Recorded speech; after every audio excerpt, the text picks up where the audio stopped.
এ পর্যায়ে রয়েছে প্রবাসী খবর।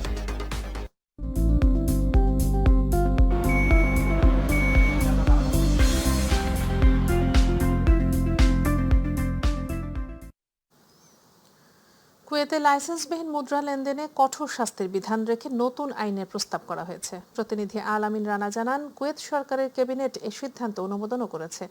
নতুন বিধানে বলা হয়েছে, যদি কুয়েতে বা কুয়েতের বাইরে লাইসেন্স ছাড়া কারেন্সি কেনা, বিক্রি, বিনিময় বা দলিলবিহীন হাত বদল করা হয়, তাহলে সর্বোচ্চ 6 মাস পর্যন্ত কারাদণ্ড বা 3000 কুয়েতি দিনার পর্যন্ত জরিমানা কিংবা উভয় দণ্ডের শাস্তি হতে পারে।